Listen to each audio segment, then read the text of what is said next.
Good morning, my dear students. How are you? I hope you all are fine. Now, welcome you once again in your science class. Now, in previous video, we have already started our lesson number 2, food. Okay? And now in today's video, we will discuss about the mineral deficiencies. As the name indicate, mineral deficiency, यानी कि minerals की कमी. Deficiency होता है कमी. Okay तो यहाँ पे हम बात कर रहे हैं कि कोई भी जो मिनरल्स हैं आपकी फूड के अंदर उनकी कमी के बारे में. So let us discuss about the disease. कहता हम उन डिजीज़ के बारे में पढ़ेंगे जो हमें किसी ना किसी मिनरल की डेफिशिएंसी यानी कि कमी की वजह से होती है. तो सबसे पहले हम बात कर रहे हैं कैल्शियम डेफिशिएंसी. कैल्शियम की कमी से कौन सी क्या प्रॉब्लम हो सकती है.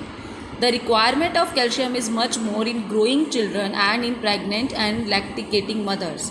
कहता है कैल्शियम की जो ज़रूरत होती है वो किस में होती है, जो आपके बढ़ते हुए बच्चे हैं, प्रेग्नेंट लेडीज़ में, और लैक्टिकेटिंग मदर्स में कौन सी होती है, जो मदर्स अपने बच्चों को फीड करती हैं.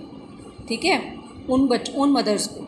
It is important for bone and teeth formation. क्यों ज़रूरी है कैल्शियम, क्योंकि आपकी हड्डियों और दांतों की मजबूती के लिए बहुत ज़रूरी है. अगर इसकी कमी हो जाएगी तो bones become weak and fragile. आपकी जो बोन्स हैं वो कमज़ोर हो जाएंगी. फ्रेगाइल मतलब वो टूटनी शुरू हो जाएंगी. A large amount of about 94% of calcium is use. कहता है 94% जो आपका कैल्शियम है वो किसके लिए चाहिए होता है, हड्डियों की डेवलपमेंट के लिए, bones of development and teeth in our body. अगर आप चाहते हो आपकी हड्डियाँ मजबूत रहें, आपके टीथ मजबूत रहें, तो आपको कैल्शियम ज़रूर लेना चाहिए. ठीक है, ब्लड, मसल्स एंड नर्व्स उनको भी चाहिए लेकिन स्मॉल अमाउंट. ठीक है, और इसकी कमी से क्या हो जाएगा, contraction of heart becomes faulty. जो आपका हार्ट बीट है उसकी जो मतलब वो जो बार बार कंट्रैक्ट होता है, रिलैक्स होता है, वो कम हो जाएगा.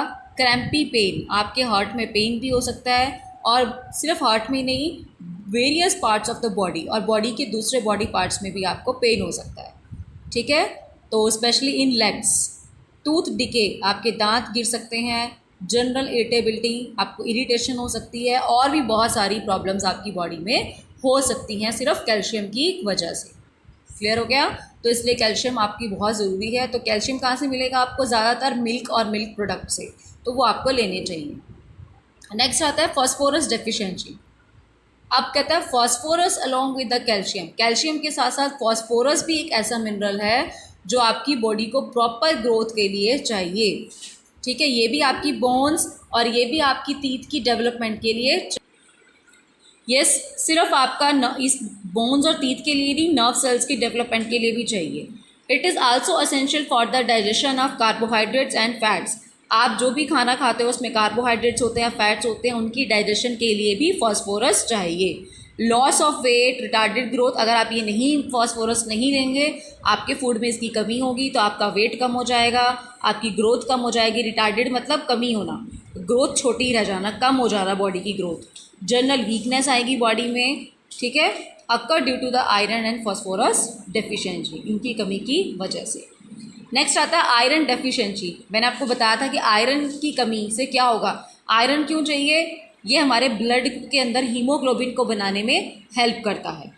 ठीक है, for the formation of haemoglobin. अगर आयरन की कमी होगी तो आपका HB यानी कि हीमोग्लोबिन कम हो जाएगा, और ये कम हो गया तो आपकी ऑक्सीजन की ट्रांसपोर्ट कम हो जाएगी, क्योंकि हीमोग्लोबिन ऑक्सीजन को ट्रांसपोर्ट करने में हेल्प करता है. ठीक है, तो लिखा हुआ है which plays an important role in the transport of oxygen. तो अगर इसकी कमी हो जाएगी तो आपको एक डिजीज़ हो सकती है जिसका नाम है एनीमिया. क्लियर बेटा. तो एनीमिया से क्या होगा, आपकी बॉडी में ब्लड की कमी हो जाएगी, आपका HB कम हो जाएगा अगर आपके खाने में आयरन की कमी है. ठीक है, और जिस पर्सन में ये डिजीज़ होगी वो पर्सन का कैसा होगा, उसका कलर पीला पड़ जाएगा, वो वीक नज़र आएगा, उसकी बॉडी फटीग हो जाएगी, उसको चक्कर आएंगे, उसके नेल्स वाइट हो जाएंगे, उसके हैंड और फीट में क्या हो जाएगी, स्वेलिंग हो जाएगी. क्लियर बेटा. नेक्स्ट है आयोडीन डेफिशिएंसी.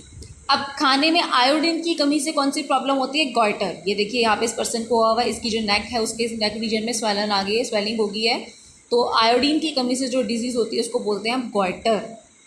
ठीक है, और बहुत पहले हमारी कंट्री में बहुत ज़्यादा फैली हुई थी ये प्रॉब्लम, लेकिन अब नहीं होती. Iodine is needed for the synthesis of hormone called thyroxine. अब आयोडीन क्यों चाहिए, क्योंकि हमारी बॉडी में एक हार्मोन रिलीज़ होता है, केमिकल रिलीज़ होता है जिसका नाम है थायरॉक्सिन. ठीक है। और वो कहाँ से निकलता है? थायराइड ग्लैंड से, जो कि हमारे गले में होता है, ठीक है। और अगर आपका थायरॉक्सिन ग्लैंड से ये सिक्रीट नहीं होगा, ठीक है, तो आपको क्या हो जाएगा? आपकी जो नेक है उसमें स्वेलन हो जाएगी।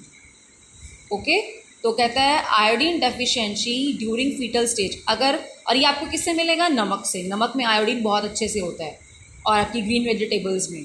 तो कहता है अगर इसकी कमी आपको तब हो जाए, अगर एक फीटल स्टेज मतलब अगर आप बेबी हो उस स्टेज पे अगर आपको कमी हो जाती है तो बच्चे की मेंटल ग्रोथ भी रुक जाती है। रिटार्डेशन मतलब रुक जाना, उसकी ग्रोथ भी रुक जाएगी, मेंटली भी नहीं, फिजिकली भी।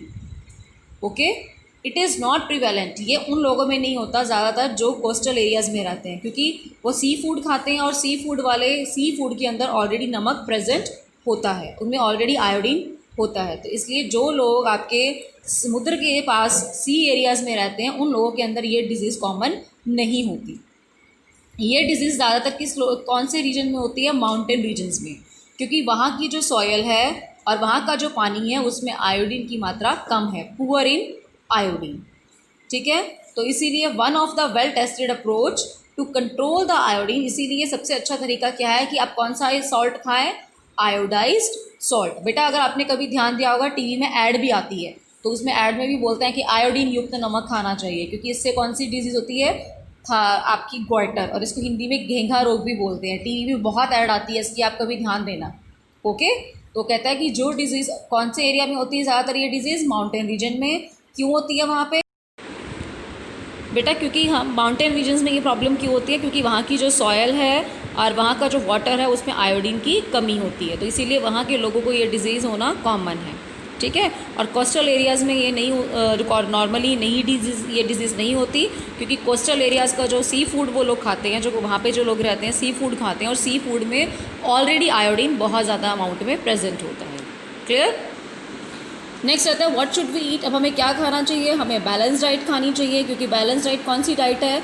जिसमें सारे न्यूट्रिएंट्स हों प्रॉपर अमाउंट में और प्रॉपर रेशियो में, और वो हमें फूड हमारी proper growth and development body के लिए चाहिए, ठीक है। क्योंकि आप एक जो फूड खाते हो वो आपको एनर्जी देता है वर्क करने के लिए, उसके अंदर जो न्यूट्रिएंट्स होते हैं वो आपकी बॉडी के टिश्यूज़ को रिपेयर करते हैं। तो इट मीन्स आपको एक बैलेंस डाइट लेनी है, चाहे वो वेजिटेरियन हो चाहे वो नॉन वेजिटेरियन हो, बैलेंस डाइट होनी चाहिए। उसके अंदर जो बैलेंस डाइट हो, चाहे वो वेजिटेरियन हो नॉन वेजिटेरियन हो, ठीक है, उसके अंदर सारे के सारे आपके जो न्यूट्रिएंट्स हैं वो प्रॉपर अमाउंट में होनी चाहिए, ठीक है। कहता है अबैलेंस्ड, आप जो ज़्यादा फ्राइड फूड खाना, ज़्यादा आप ऑयली खाएंगे, स्पाइसी फूड खाएंगे, वो टेस्ट में तो अच्छा होगा लेकिन वो न्यूट्रिटिव नहीं होता, वो आपके लिए, आपकी हेल्थ के लिए नुकसानदायक होता है। Clear? So you should remember आपको कौन सा डाइट लेना है? Balance diet. नेक्स्ट आता है फैक्टर रिस्पॉन्सिंग फॉर पुअर हेल्थ। अब पुअर हेल्थ के लिए कौन कौन सी चीज़ें जो हैं वो रिस्पॉन्सिबल हैं? सबसे पहले हम बोलते हैं माल न्यूट्रिशन। अब ये माल न्यूट्रिशन क्या होता है? माल न्यूट्रिशन मतलब कमी होना, न्यूट्रिशन की कमी होना। कहते हैं पुअर फैमिलीज़ के जो लोग होते हैं, चिल्ड्रंस होते हैं, ठीक है, eat large amount of starchy food. वो ज़्यादातर कौन सा फूड खाते हैं? जिसमें स्टार्च ज़्यादा होता है। वो ऐसा फूड कम खाते हैं जिसमें प्रोटीन ज़्यादा होता है, क्योंकि उनको दूध नहीं मिलता प्रॉपर, उनको एग्स खाने को नहीं मिलते, ग्रीन वेजिटेबल्स वो कम खाते हैं। वो ज़्यादातर क्या खाते हैं? आपका पोटैटोज़ वगैरह। तो वो ज़्यादातर ऐसा फूड खाते हैं जिसमें स्टार्च ज़्यादा होता है, प्रोटीन कम होता है, ठीक है। और कई बार उनको एक खाना ही नहीं मिलता प्रॉपर, तो भूखे भी रहना पड़ता है। तो इस वजह से उनके अंदर किसकी कमी हो जाती है? प्रोटीन वगैरह की। तो जब प्रोटीन की कमी होती है तो उस डिजीज़ को हम क्या कहेंगे? प्रोटीन एनर्जी माल न्यूट्रिशन, या फिर प्रोटीन कैलोरी माल न्यूट्रिशन। और इस कंडीशन की वजह से दो प्रॉब्लम हो सकती हैं। Number 1 kwashiorkor disease, number 2 marasmus disease. देखो क्वाशियोरकर में बॉडी बच्चे की ऐसी हो जाएगी और मरासमस में बिल्कुल ही वो उसकी बॉडी वीक हो जाएगी। क्वाशियोरकर ज़्यादातर आप इन्फेंट्स में देखोगे। इन्फेंट्स कौन से होते हैं? जो न्यूली बॉर्न बेबी होते हैं, ठीक है, उनसे लेके 3 ईयर्स तक की एज में। अगर ये कब होता है? अगर इनको प्रॉपर इनके खाने में दूध ना मिले, दूध नहीं मिलेगा तो प्रोटीन की कमी हो जाएगी, उनकी बॉडी का जो फेस है, उनकी जो ग्रोथ है वो कम हो जाएगा, रिटार्ड हो जाएगा, ठीक है।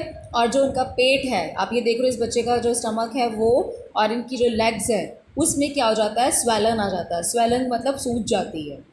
डिसकलरेशन ऑफ हेयर, उनके बालों के जो कलर है वो उड़ने लग जाता है, मतलब ब्लैक कलर से वो दूसरे चेंज होने लग जाता है पानी की कमी की वजह से।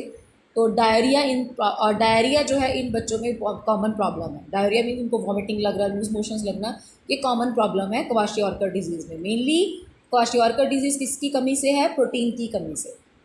क्यों प्रोटीन क्यों नहीं मिलता? क्योंकि इन बच्चों को दूध नहीं मिलता proper. That's why kwashiorkor disease जो है, और ये किस में होती है? मेनली इन्फेंट्स, जो न्यूली बॉर्न बेबी से लेके 3 ईयर्स तक की एज। नेक्स्ट आता है मरासमस डिजीज़, जो मैंने बताया। ये तो होता है कि अगर आपका जो बेबी है या कोई भी चाइल्ड है वो ज़्यादा समय तक भूखा रहे, उसको खाना ही नहीं मिल पा रहा प्रॉपर, मतलब कुछ भी वो खा रहा है लेकिन प्रॉपर खाना नहीं मिल रहा, तो उसमें प्रोटीन की कमी हो सकती है, कार्बोहाइड्रेट्स की भी कमी हो सकती है, फैट्स की भी कमी हो सकती है। तो इस वजह से उनके अंदर किसी भी चीज़ की प्रॉब्लम हो सकती है। तो इस तरह के जो बेबी हैं उनके अंदर जनरल वीकनेस हो सकती है, उनकी ग्रोथ में कमी हो सकती है। क्लियर? तो इस तरह की डिजीज़ को आप क्या कहेंगे? Marasmus disease. नेक्स्ट आता है ओबेसिटी। अब ओबेसिटी का मतलब होता है मोटापा बढ़ना। अब आप ये देखो कि बेबी जो है कितना ऑब्सेस है अपनी क्योंकि आपका जो बॉडी का वेट है, कहता आपकी बॉडी का जो वेट है वो आपकी हाइट के अकॉर्डिंग होना चाहिए। आपकी बॉडी का जो वेट है वो आपकी हाइट के अकॉर्डिंग होना चाहिए। बट सम इंडिविजुअल्स, लेकिन कुछ बेबीज़ आपने भी देखे होंगे कि अपनी एज के अकॉर्डिंग वो ओवरवेट होते हैं। तो ओवरवेट होने का जो ओवरवेट होते हैं उसी को हम ओबेसिटी बोलते हैं। ठीक है? They what is needed by their body, उनको पता नहीं होता कि उनकी बॉडी को क्या चाहिए, बट इवन दैन उससे रिक्वायरमेंट से ज़्यादा एक्स्ट्रा कैलोरीज वो खाते हैं। दीज एक्स्ट्रा कैलोरीज, वो जो एक्स्ट्रा फूड वो खा रहे हैं, फैट वाला, ऑयली, स्पाइसी, वो एक्स्ट्रा कैलोरीज बन के उनकी स्किन के अंदर इकट्ठी होती रहती है, जिसकी वजह से वो मोटापा उनके अंदर आ जाता है। तो ये किसकी वजह से होता है? इम्प्रॉपर फूड हैबिट्स की वजह से। जब आप इम्प्रॉपर फूड हैबिट अपनाते हो, आप ज़्यादा फ्राइड फूड खाते हो, ज़्यादा जंक फूड खाते हो, तो उसकी वजह से ये प्रॉब्लम होती है ओबेसिटी की। ठीक है? तो इसको आप कैसे दूर कर सकते हो? आप अपनी ईटिंग हैबिट को आप इम्प्रूव कीजिए, आप अपनी प्रॉपर एक्सरसाइजेज करिए। तो ये तभी होता है अगर आप इम्प्रॉपर फूड खा रहे हो या आप एक्सरसाइज वगैरह नहीं कर रहे हो, और इसकी वजह से आपको बहुत सारी बॉडी की प्रॉब्लम हो सकती है। सो आई थिंक अब आपको टॉपिक क्लियर हो गया होगा आपका। ठीक है? तो this is all for today, और ये आपका पूरा चैप्टर नंबर 2 जो है वो आपका रिवाइज हो गया। Thank you.